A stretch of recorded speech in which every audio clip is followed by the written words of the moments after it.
तो कैसे हैं आप सारे बच्चे लोग? होप्स हो कि जहां पे भी होंगे मस्त होंगे और बिंदास होंगे। तो एक बार हमारे चैनल मार्वलस एकेडमी पे फिर से आप सभी लोगों का स्वागत है।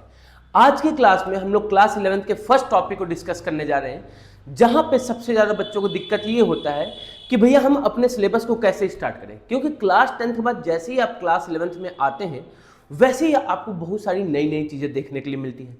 और मैथ्स में तो एकदम सिलेबस ही पूरा चेंज हो जाता है। 10th का कोई भी टॉपिक आता नहीं है, तो जो टॉपिक आपको पहली बार पढ़ना होता है, अगर सीबीएसई बोर्ड की बात करें तो उसमें जो सबसे पहला टॉपिक पढ़ना होता है वो पढ़ना होता है सेट।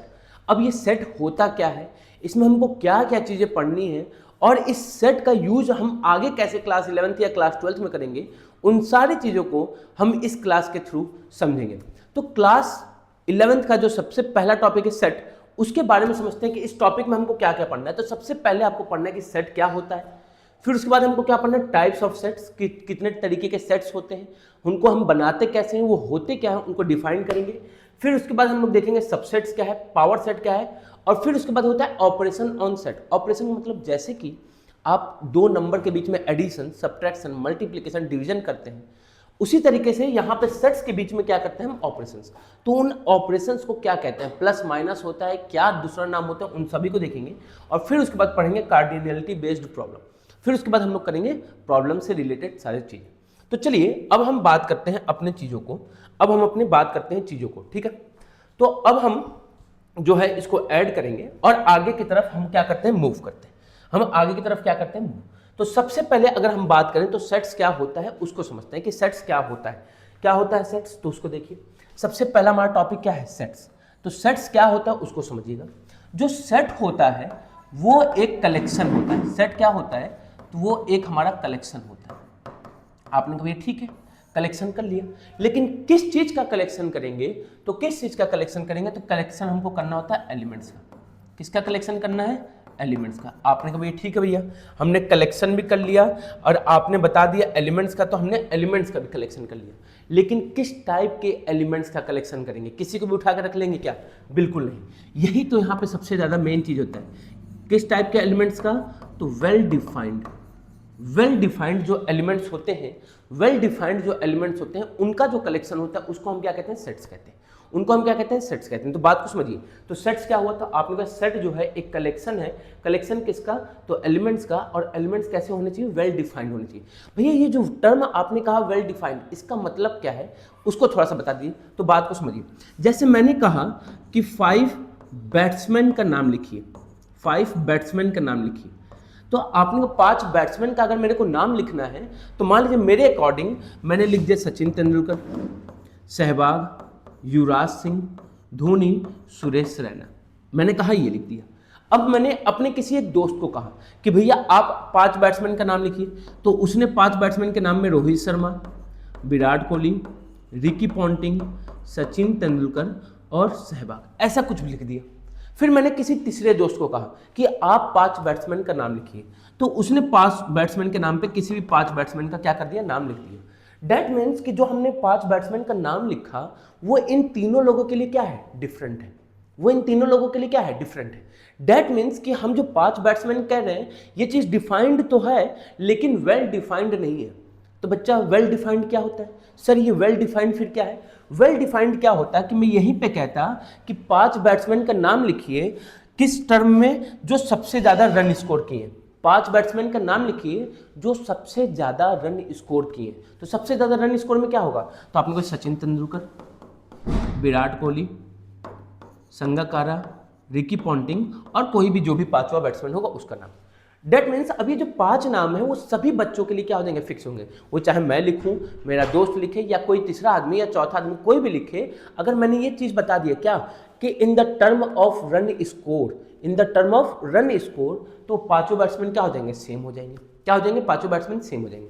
मैंने कहा कि 5 बच्चों को उठाना है, ठीक है, क्लास के 5 बच्चों को उठाना है जो कि टॉप करते हैं, जो कि टॉप करते हैं। तो आपने कहा ठीक है, साइंस वाले टीचर आए अपने सब्जेक्ट के 5 बच्चों को उठा लिए, मैथ्स वाले टीचर आए अपने सब्जेक्ट के 5 बच्चों को उठा लिए, इंग्लिश वाले टीचर आए अपने 5 बच्चों को उठा लिए।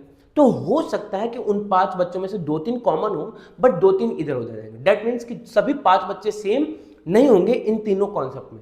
लेकिन इसी को मैंने वेल डिफाइंड कह दिया कि top 5 students in science, top 5 students in maths, top 5 students in overall subject. तो जैसे मैंने ये overall subject, top 5 in overall subject, top 5 in maths, top 5 in science, तो जो मैथ्स और साइंस मैंने इंक्लूड किया, क्या इंक्लूड किया, तो ये जो मैथ्स और साइंस जो मैंने इंक्लूड किया, ये टर्म क्या कर दे रहा है, तो डिफाइंड टर्म को वेल डिफाइंड कन्वर्ट कर दे रहा है। क्या कर दे रहा है, तो डिफाइंड टर्म को वेल डिफाइंड कन्वर्ट कर देता है। डिफाइंड टर्म को क्या कर दे रहा है, वेल डिफाइंड कन्वर्ट कर दे रहा है। तो चीजों को समझिएगा, चीजों को समझिएगा क्या है। तो हमने कहा डेफिनेशन क्या होता है कि सेट जो होता है एक वेल डिफाइंड ऑब्जेक्ट का कलेक्शन होता है। कैसा वेल डिफाइंड का मतलब, तो ये हमारा वेल डिफाइंड का मतलब मैंने समझा दिया। अब मेन आता है कि इसको हम डिनोट कैसे करते हैं, इसको लिखते कैसे हैं। तो याद रखिएगा जो सेट्स होते हैं, जो सेट्स होते हैं उनको हमेशा हम कैपिटल लेटर से डिनोट करते हैं। Capital A, capital B, capital X, capital Y, capital A, capital B, capital X, capital Y, इस तरीके से हम क्या करते हैं, डिनोट करते हैं। देखिए चीजों को आपने समझ लिया। उसके बाद क्या होता है, उसके बाद की बात को समझिएगा कि सेट्स जो होते हैं उनको हम जनरली किससे रिप्रेजेंट करते हैं, कैपिटल लेटर से। और जो इसके एलिमेंट्स होते हैं, अभी हमने क्या कहा, सेट्स कलेक्शन, तो कलेक्शन के अंदर एलिमेंट्स, तो जो एलिमेंट्स होंगे उनको हम स्मॉल लेटर से डिनोट करते हैं। तो इस चीज में कभी भी गलती मत कीजिएगा। जैसे बच्चे गलती क्या कर देते हैं कि एलिमेंट्स को कैपिटल से डिनोट कर देते हैं, एलिमेंट्स को कैपिटल से डिनोट कर देते हैं और सेट्स को स्मॉल लेटर से डिनोट कर देते हैं, सेट्स के नेम को स्मॉल लेटर से। तो ये बिल्कुल ही क्या है, गलत है। इस तरीके से चीजों को नहीं करना है। अब बात को समझिए, एक टर्म होता है, इस साइन का मतलब होता है बिलोंग्स टू। साइन का मतलब क्या होता है, बिलोंग्स टू। ये देखिए साइन लिखा है यहाँ पे, इसका मतलब क्या होता है, बिलोंग्स टू। बिलोंग्स टू का मतलब जैसे मैंने कहा कि आप अपने घर में बिलोंग्स करते हैं, आप जिस भी फैमिली के होंगे उस घर में क्या करते हैं, बिलोंग्स करते हैं। मैं अपने घर में बिलोंग्स करता हूं। जैसे मैंने कहा प्रोबेबिलिटी, प्रोबेबिलिटी एक चैप्टर है जो कि मैथ्स में बिलोंग करता है। प्रोबेबिलिटी क्या है, एक चैप्टर है जो कि मैथ्स में क्या करता है, बिलोंग करता है। ये जो सेट्स है, सेट्स किसका टॉपिक है, तो आपने कहा सेट्स जो है वो मैथ्स में बिलोंग करता है। तो उसी तरीके से अगर मैंने कहा कि एक हमारे पास ए है, स्मॉल ए, जो कि कैपिटल ए में बिलोंग्स कर रहा है, डेट मीन्स कि ये हमारा एलिमेंट हो जाएगा, ये हमारा एलिमेंट हो जाएगा और ये हमारा क्या हो जाएगा, सेट हो जाएगा। तो ये हमारा क्या हो गया, एलिमेंट हो गया और ये क्या हो गया, सेट हो गया। तो स्मॉल ए इस सेट के अंदर मिल रहा है। तो मैंने कहा स्मॉल ए किसका एलिमेंट होगा, तो स्मॉल ए कैपिटल ए का एलिमेंट होगा। तो ये याद रखिएगा बिलोंग्स का, इस साइन को याद रखिएगा, क्योंकि अभी इस चैप्टर में आपको 2-3 तरीके के साइंस को पढ़ना है और उन साइंस का ही हम क्या करते हैं, पेपर में यूज करते हैं।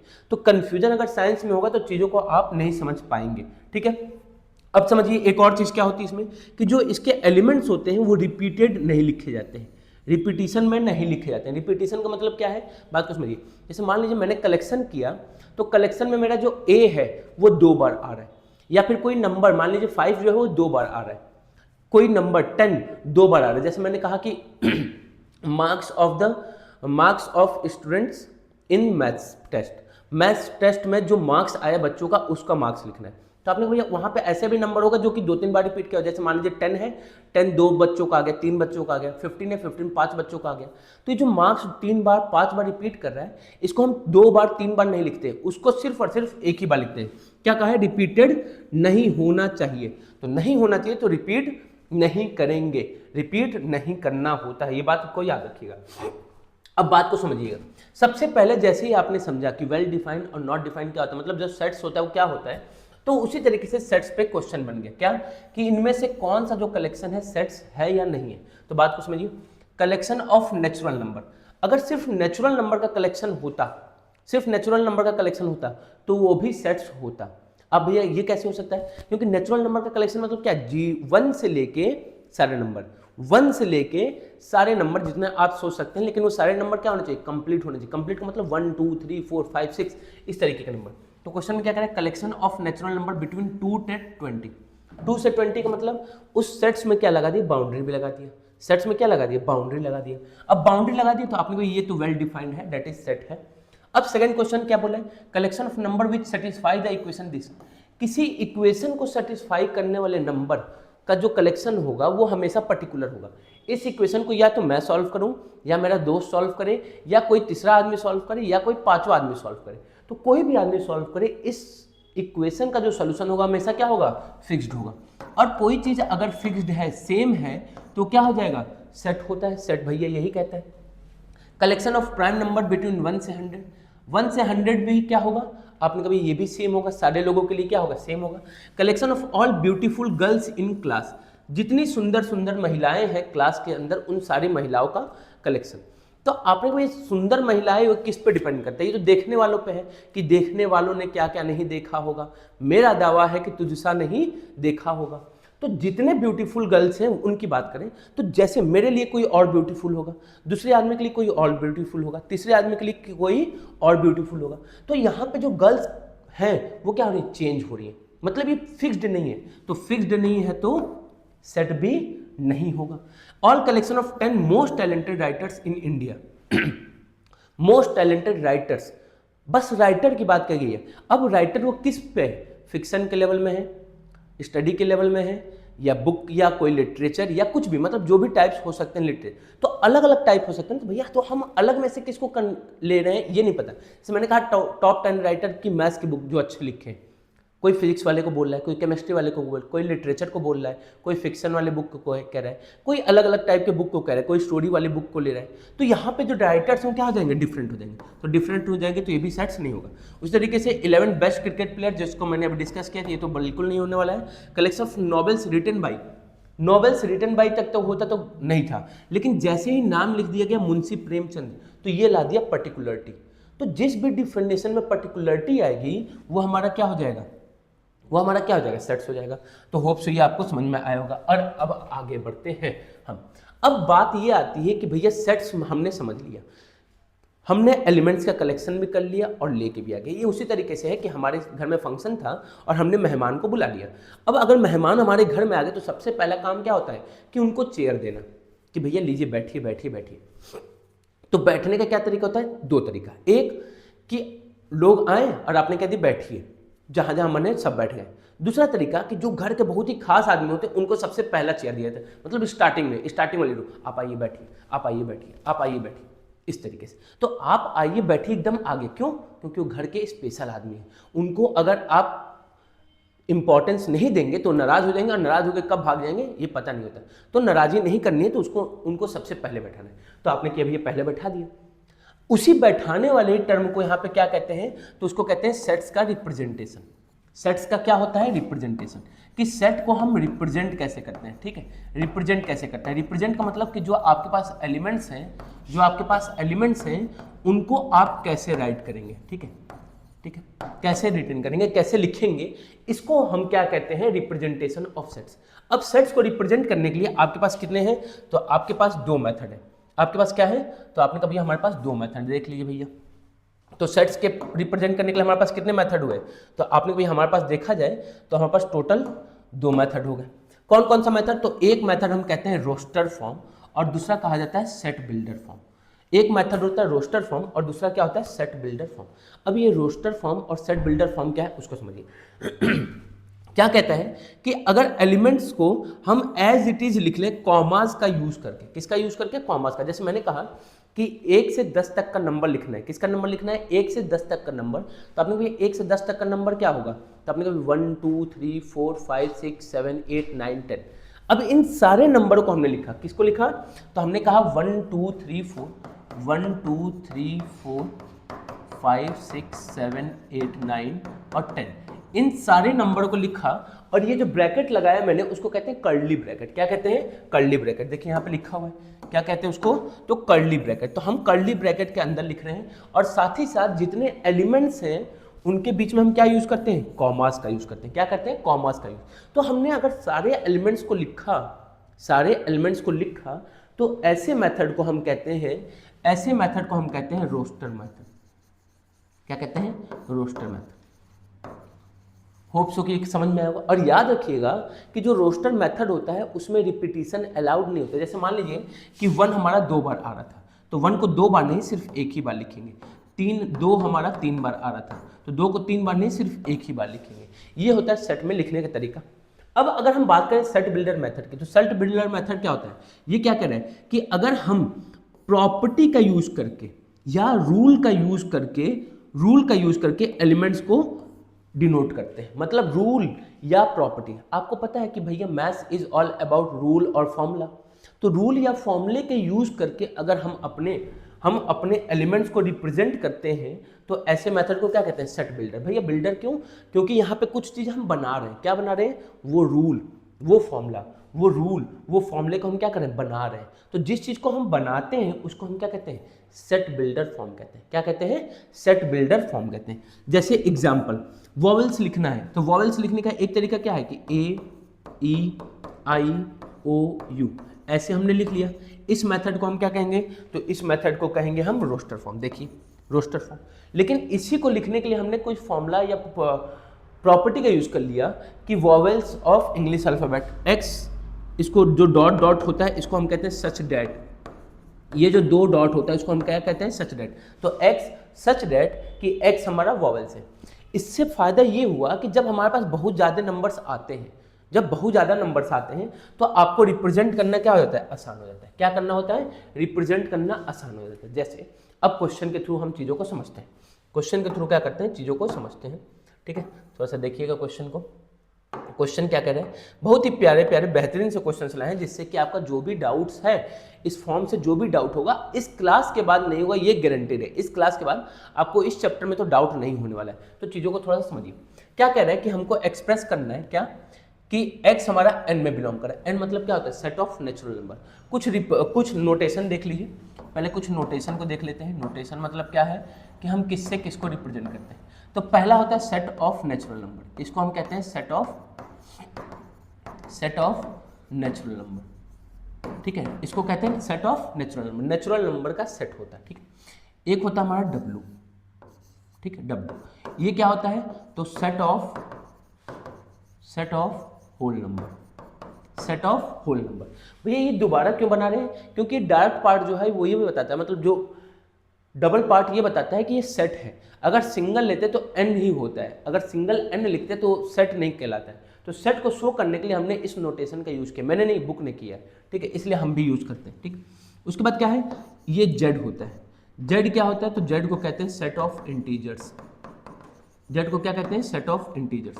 अब इस इंटीजर्स के दो पार्ट, क्या, तो आपने कोई पॉजिटिव इंटीजर्स होते हैं और दूसरा वाला क्या हो गया, नेगेटिव इंटीजर्स हो गया। तो जेड प्लस से क्या हो जाएगा, पॉजिटिव इंटीजर, और जेड माइनस हो जाएगा नेगेटिव इंटीजर्स की बात करते हैं। अगर हम क्यू करें तो क्यू मतलब होता है रैशनल नंबर। क्यू मतलब क्या होता है, रैशनल नंबर का सेट होता है। क्यू क्या होता है, तो रैशनल नंबर का सेट होता है। इतने कॉन्सेप्ट्स आपको समझ में आए। एक और क्या होता है, तो एक और को कहते हैं रियल नंबर। आर मतलब क्या होता है, set of real number. Real number के सेट को हम क्या कहते हैं, आर से डिनोट करते हैं। तो अब इस क्वेश्चन पे आते हैं। क्वेश्चन में क्या बोल रहा है, बेहतरीन सा प्यारा सा क्वेश्चन है। क्वेश्चन ये कह रहा है कि हमको x natural number and x is equal to 2 की पावर n, और n कहाँ पे बिलोंग कर रहा है, नेचुरल नंबर में बिलोंग कर रहा है। ठीक है, तो x हमारा क्या है, 2 की पावर n है। इसको हमको रोस्टर फॉर्म में लिखना है। अच्छा भैया ये जो लिखा है वो कौन सा फॉर्म है, तो इसको कहते हैं सेट बिल्डर फॉर्म। हमने नंबर्स को इसके फॉर्म में लिख दिया, फॉर्मूला या रूल या प्रॉपर्टी की हेल्प से लिख दिया, तो उसको हम क्या कहेंगे, सेट बिल्डर फॉर्म। अब इस सेट बिल्डर फॉर्म को हमको किस में रिप्रेजेंट करना है, रोस्टर फॉर्म में। रोस्टर फॉर्म का मतलब क्या होगा, तो हर एक एलिमेंट को लिखना।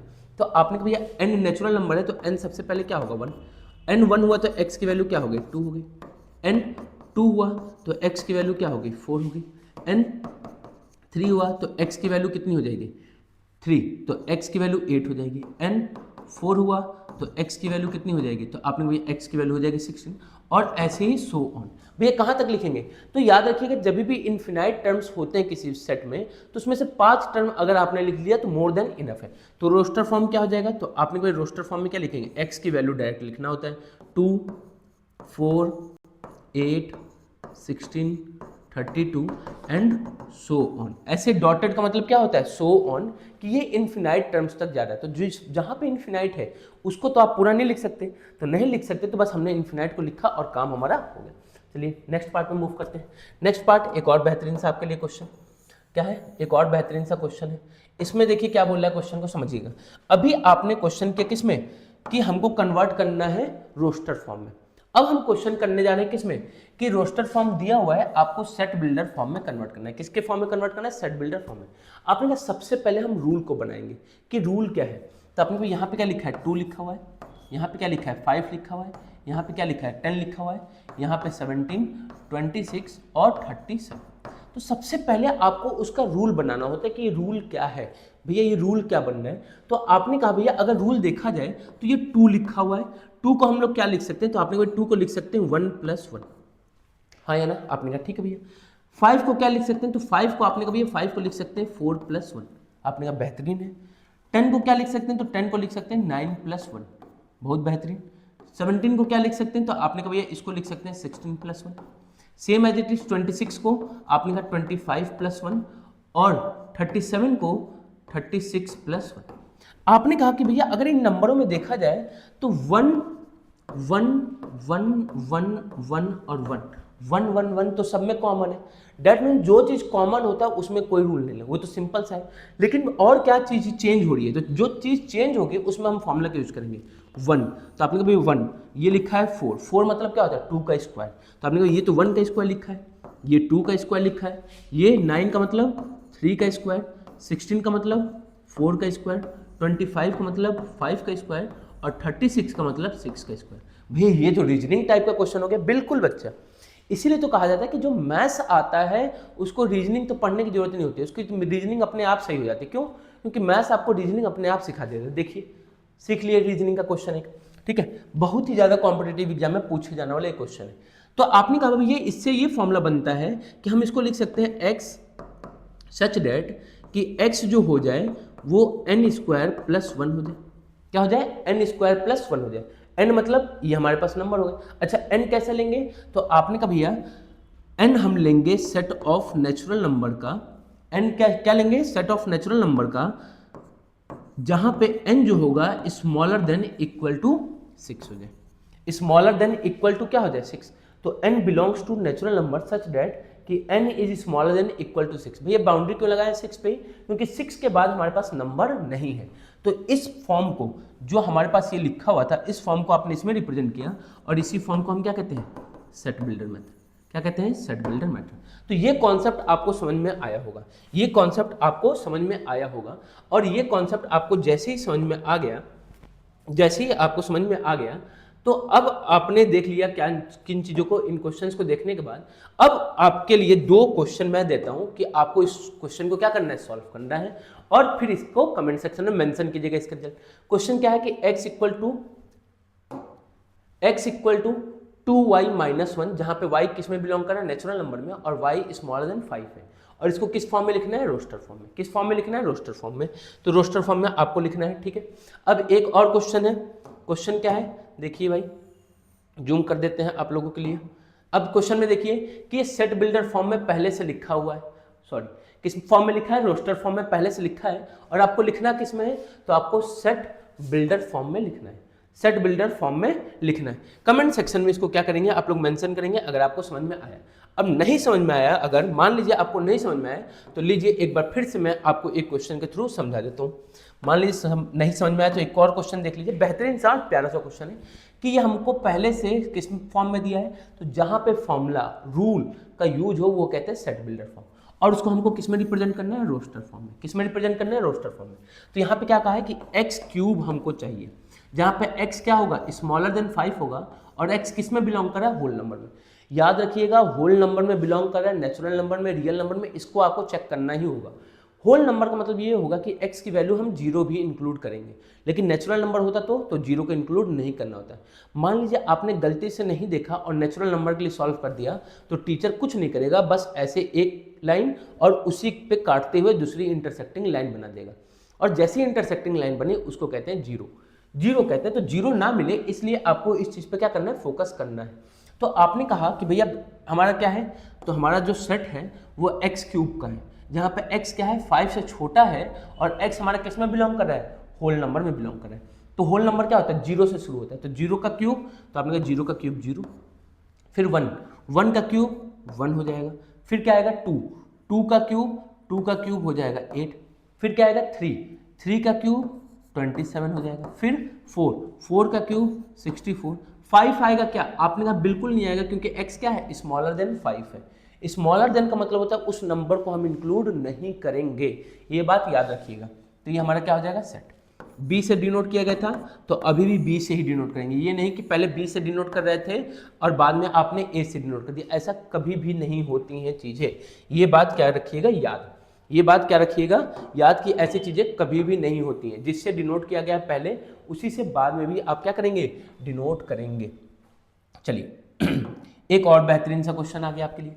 क्या है, ये है 0, फिर दिख गया 7, फिर हमारे पास 26, फिर 63 और 124। ये फिर से उसी फॉर्म में आ चुका है। तो उस फॉर्म में आ चुका है तो इसका भी आंसर क्या करेंगे, आप लोगों को देना पड़ेगा। नहीं पड़ेगा तो चलिए देख लेते हैं। तो आपने कहा कि भैया ये लिखा है क्या 0, ये 0 लिखा हुआ है, ठीक है, आपने कहा 0 लिखा है, लेकिन ये क्या लिखा है 7 लिखा है। 7 को हम लोग क्या लिख सकते हैं, तो आपने भैया 8 - 1 लिख सकते हैं, बहुत बढ़िया। 26 को क्या लिख सकते हैं, 26 को 27 - 1 लिख सकते हैं, बहुत बढ़िया। 63 को क्या लिख सकते हैं, तो 63 को 64 - 1 लिख सकते हैं, और 124 को 125 - 1 लिख सकते हैं। तो आपने भाई सभी में -1 चल रहा है, तो इस 0 को भी क्यों ना आप भैया कुछ हटा के और इसको भी इसी फॉर्म में लिख लें जिस फॉर्म में सारा लिखा हुआ है। तो अब सभी चीजों में कॉमन क्या आ गया, -1। अब जो नंबर लिखे हैं वो क्या लिखे हुए हैं, तो आपने नंबर की बात करें तो 1 तो 1 का क्यूब लिखा हुआ है, 8 जो है वो 2 का क्यूब लिखा है, 27 जो है वो 3 का क्यूब लिखा हुआ है, 64 4 का क्यूब लिखा है, और 125 जो है वो 5 का क्यूब लिखा हुआ है।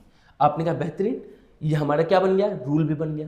तो रूल क्या बना, तो आपने कहा भैया x such that x is equal to n³ -1। क्या हो गया, x such that x is equal to n³ -1, जहां पे n क्या होगा, मेन बात ये है। तो n कह दीजिए, n जो होगा स्मॉलर देन इक्वल टू, कहां तक गए हैं 5 तक, तो स्मॉलर देन इक्वल टू 5, और n हमारा किस में बिलोंग करा दिए, सेट ऑफ नेचुरल नंबर पे। इसका मतलब क्या होता है, belongs to set of natural number. किससे डिनोट किया जा रहा था, a से, तो इसको हमने किससे डिनोट कर दिया, a से। किससे डिनोट कर दिया, a से। तो होप सो कि ये जो कॉन्सेप्ट था आपका, वो आपको क्या हो गया, समझ में आया होगा। बहुत ही बेहतरीन और बहुत ही अच्छे तरीके से आपको समझाया गया और इस पे क्वेश्चंस भी लगाए। तो अब हम लोग इसके आगे का जो डिस्कशन है करेंगे नेक्स्ट क्लास में, जहां पे हम लोग पढ़ेंगे टाइप्स ऑफ सेट्स एंड उसके बाद सबसेट्स, पावर सेट्स, इसके बारे में देखेंगे। तो तब तक के लिए आराम कीजिए और जोरदार तरीके से पढ़ते रहिए।